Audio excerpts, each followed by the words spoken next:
Alors pourquoi est-ce qu'il ne faut jamais acheter un produit neuf, scellé, sur des sites de vente entre particuliers comme eBay ou Le Bon Coin?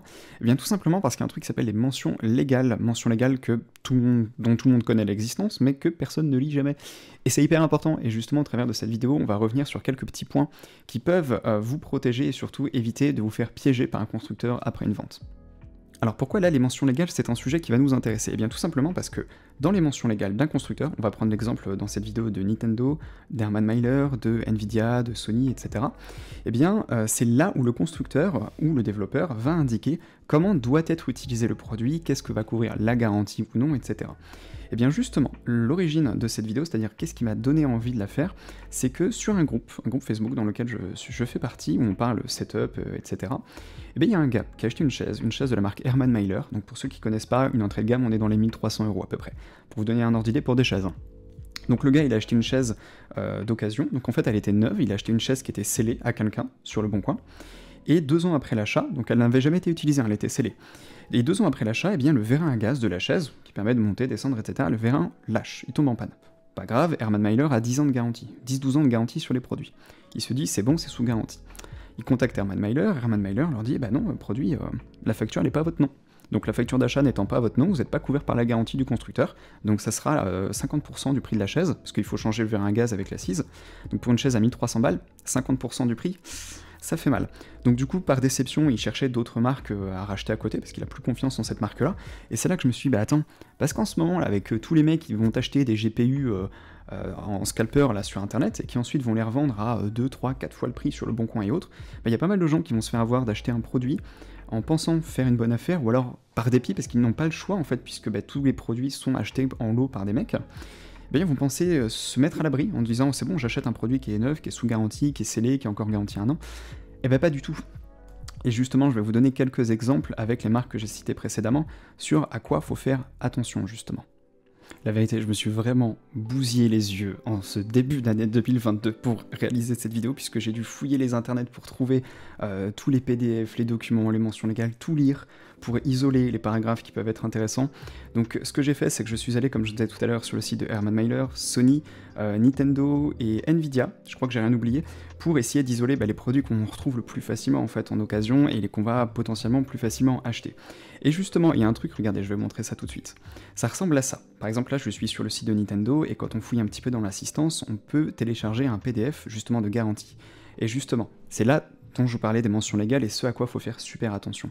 Quand on télécharge ce PDF, ça ressemble à ça. Donc sur la Switch, par exemple, on est sur un PDF de 1 page. Donc ça va. Il y en a, c'est 7, 8, 10 pages. Hein. Je me suis vraiment bousillé les yeux. Le truc, c'est que, voilà, qu'est-ce qu'on voit sur ce PDF? Assez tôt, vous voyez, je vous ai surligné ça en bleu. Attendez, je vais même pouvoir peut-être vous faire un petit zoom, histoire de mieux voir. C'est bien noté que les produits qui ont été revendus d'occasion ou utilisés à des fins commerciales ou de location ne sont pas couverts par la garantie du fabricant. C'est-à-dire que si vous achetez une Nintendo Switch à quelqu'un qui l'a que depuis 1 mois ou depuis 6 mois et que le produit est garanti 2 ans, eh bien vous n'avez pas la garantie du constructeur. Alors là, il faut faire attention, justement. Alors attendez, je vais remettre ma tête en grand. Moi, j'ai fait le test avec Aorus, qui est la marque de ma carte graphique, et MSI, qui est la marque de mon écran. Quand je me connecte à mon espace client et que je fais faire une demande d'assistance, eh bien vous verrez que bien souvent les constructeurs vous demandent de remplir un formulaire avec des informations personnelles, nom, prénom, adresse, numéro de téléphone, etc. Mais surtout, ils vous demandent de joindre la facture d'achat du produit en PDF.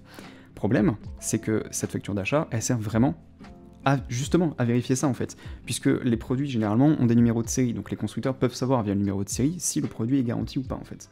Mais s'ils voient que la facture d'achat n'est pas au nom de vous en fait qui remplissez le formulaire, eh bien c'est niet. C'est-à-dire qu'ils feront quand même la réparation, mais ça sera payant. Et justement, comme je vous disais, j'ai testé avec Aorus, avec ma 2080 Ti, et avec mon écran MSI, qui lui par contre a un vrai problème, j'ai des lignes roses dans l'écran, hyper chiant. Mais du coup voilà, j'ai testé, et effectivement les deux m'ont confirmé que non, il n'y avait pas de couverture pour un achat fait sur un produit d'occasion. Et pour en revenir justement aux différents constructeurs, je vous repartage mon écran. On a justement là, donc comme je disais, le site de Nintendo qui dit bien, vraiment les produits qui ont été revendus d'occasion ou utilisés à des fins commerciales ou de location ne sont plus pris en charge. Et là je parle bien de garantie du fabricant, pas de la loi européenne de protection des droits du consommateur, qui elle, c'est encore autre chose. Ça c'est un texte de loi qui effectivement ne couvre que l'acheteur d'origine, c'est vraiment hyper important. Mais là on voit bien que le fabricant, le constructeur exclut aussi ce genre de choses. Maintenant on va reprendre l'exemple dont je vous parlais tout à l'heure, par exemple avec Herman Miller. Je vais fermer ça, et donc là, on est sur la page 3 des mentions légales d'Herman Meyler. Comme je vous le disais tout à l'heure, on est sur des chaises entre 1300, 1500, 1700 euros pour une chaise. C'est quand même pas donné, vous en conviendrez. Page 3 des mentions légales, ils disent bien « Cette garantie ne s'applique », regardez, je vais même, parce qu'on a les moyens, sur la chaîne Noix de Citron, on va faire un petit zoom.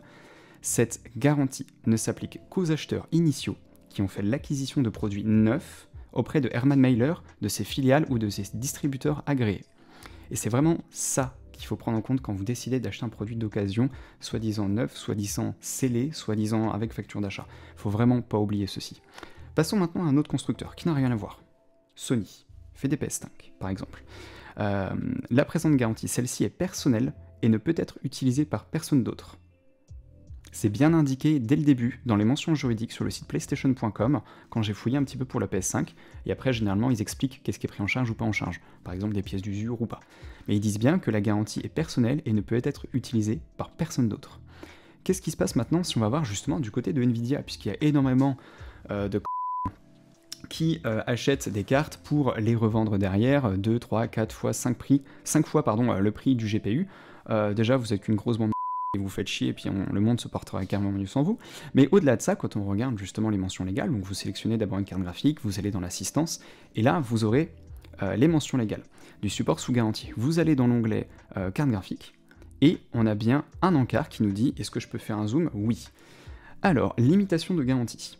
La présente garantie limitée ne s'applique qu'aux achats d'origine des produits sous garantie auprès d'un revendeur agréé Nvidia ou sur nvidia.com.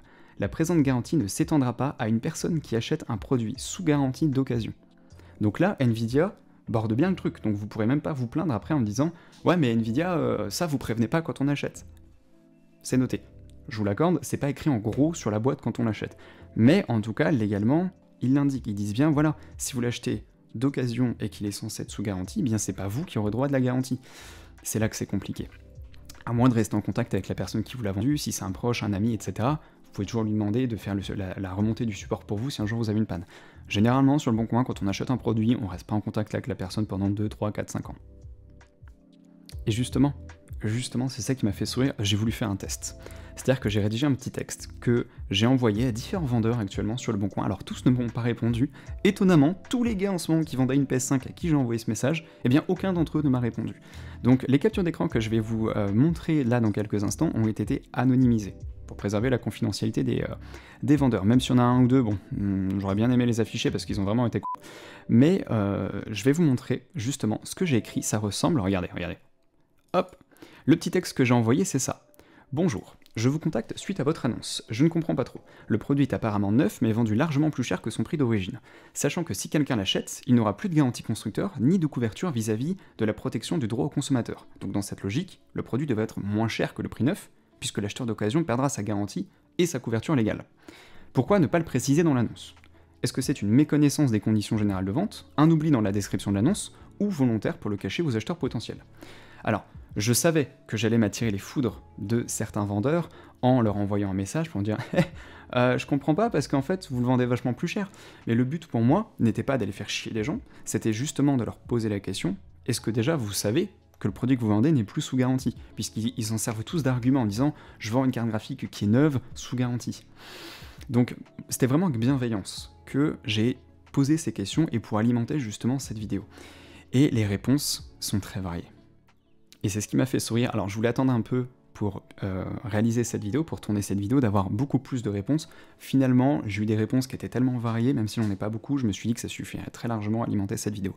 Eh bien, quand on pose la question, regardez ce qu'on a comme réponse. Le gars, dont je viens de vous parler à l'instant, qui a supprimé d'ailleurs son annonce juste après la conversation, j'ai trouvé ça marrant, il me répond « La garantie constructeur est valable quel que soit l'acheteur. Ma bagnole, je l'ai achetée en seconde main et la garantie constructeur est toujours valable. Pour le GPU, c'est exactement pareil. C'était pas une garantie constructeur à l'acheteur, mais sur le produit. » Donc ça, c'est ce qu'il pense. Et on sent qu'il est légitime quand même, on sent qu'il y croit en fait à ça. Donc moi, dans aucun cas, j'ai été désagréable, méchant, enfin j'ai vraiment été bienveillant en fait dans toutes mes réponses avec toutes les personnes. De toute façon, j'ai fait des captures d'écran de toutes les conversations, je peux pas vous mentir. Donc le gars, je lui dis, bah écoutez, merci pour votre réponse. Sur le site de Nvidia, il est précisé noir sur blanc que la garantie ne couvre que l'acheteur d'origine du produit. Je cite le site officiel, et là j'ai fait un copier-coller de la ligne que je vous ai lue tout à l'heure. Il me dit, bah non, j'ai acheté une 3080 FE, donc Thunder Edition d'occasion, et la RMA a très bien fonctionné, pourtant seconde main. Ça, c'est ce qu'il me dit. Est-ce que c'est vrai? Est-ce que c'est faux? Est-ce que c'est vrai, mais Nvidia a fait une erreur parce que l'opérateur qu'il a eu à ce moment-là n'a pas vérifié le nom sur la facture? Je ne sais pas. Je suis pas là pour juger, pour lui dire c'est pas vrai, je vous crois pas, vous mentez, vous avez tort. Par contre, ce que j'ai répondu, c'est votre parole contre une mention légale. En cas de panne, le constructeur pourra choisir de s'appuyer davantage sur les mentions légales acceptées par l'acheteur lors de l'achat du produit que sur la parole d'un vendeur tiers en occasion.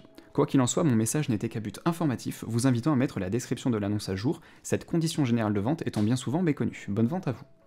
Comme je vous disais, j'ai jamais été méchant ou désagréable. Alors je sais que je vais me prendre quelques commentaires méchants, genre bon en même temps tu cherches. C'est vraiment pour vous que je fais ça en fait à la base, parce que moi je m'en fous, j'ai une 2081 dans mon PC, j'ai pas envie de la changer tout de suite, elle marche très bien. Mais je sais très bien, dans mon entourage j'en ai des gens qui ont des GPU qui ont 4 ans, 6 ans, 8 ans, qui aimeraient bien pouvoir le changer, et qui peuvent pas, parce que t'as des mecs, comme là justement l'annonce en question, une carte qui est vendue 800€, le mec la met à vendre à quasiment 1900€. Fait chier, franchement vous êtes chiants à faire ça les mecs. Donc le mec, je lui remets, de toute façon tout le monde a eu le même copier-coller. Je lui remets mon petit message, il me répond « Toi, je sens que t'as envie de me la manger bien fort. » Malgré tout, je suis resté gentil. J'ai dit « Que de poésie. » Pourtant, je cite le site officiel. Donc là, je remets le petit paragraphe. Il me dit « Si vous voulez, donnez-moi votre numéro de téléphone, je pourrais répondre à vos questions de vive voix. » Je bosse, ça ira, je vous remercie. Le ton donné dans le premier message ne donne pas envie de discuter par téléphone avec vous. D'autant que mon message n'était qu'à but informatif pour vous éviter tout problème ultérieur, entre parenthèses, à vous et un futur acheteur. Mais qu'est-ce qui se passe maintenant chez quelqu'un d'autre? Avec lui, par exemple, qui vend une RTX 3060 à 850€, il me dit « Trouve-moi une RTX 3069 à 800€ et on en reparle, ok ?» Parfait. Donc je lui dis, sans parler du prix, je mentionnais surtout l'absence d'indication à propos de la perte de la garantie. Également, acheter des produits pour les revendre juste après alimente ce marché et ce manque de respect et de bienveillance. Parce que ça me saoule en fait, effectivement. Le mec, qu'est-ce qu'il me dit? Il me dit, ce message-là, tu l'envoies à tout le monde, parce que 800€ c'est peu comparé aux autres vendeurs sur le bon coin, bref, pas ton temps, je fais ce que je veux, c'est pas à toi de décider ce que je dois faire, bonne journée. Merci. Comme j'ai pas voulu rentrer dans le débat en fait avec aucun des vendeurs, ce que je voulais c'était juste leur poser la question, et souvent effectivement je me prends des détracteurs. Je m'y attendais. Mais heureusement, tout le monde n'est pas comme ça. Donc il y a un des vendeurs qui vend une 3060 à 1050€. Alors lui il la vend super cher. Sauf que c'est pas une Founder Edition, c'est une modèle custom de chez MSI, qui en fait 1050€, elle vaut à peu près 815-850€ neuve. Donc à la limite il y a un ajout 200€. C'est quand même 200 balles, mais au moins c'est pas 2 à 3 fois le prix comme certains. Donc je lui renvoie mon petit message, il me dit « Bonjour, le produit est neuf, cependant je ne pense pas qu'on perde la garantie si c'est une vente d'occasion, entre parenthèses s'il y a la facture. Quel est le prix en neuf ?» Je dis « Ah, déjà, il est pas fermé, il m'a pas demandé de lui manger quelque chose comme l'autre de tout à l'heure. » Je dis que pourtant c'est ce qui est précisé dans les mentions légales du constructeur sur le site, il en est de même en général pour beaucoup de produits, Nvidia, Sony, Nintendo, seul l'acheteur d'origine peut bénéficier de la garantie, donc la facture n'a pas vraiment d'intérêt.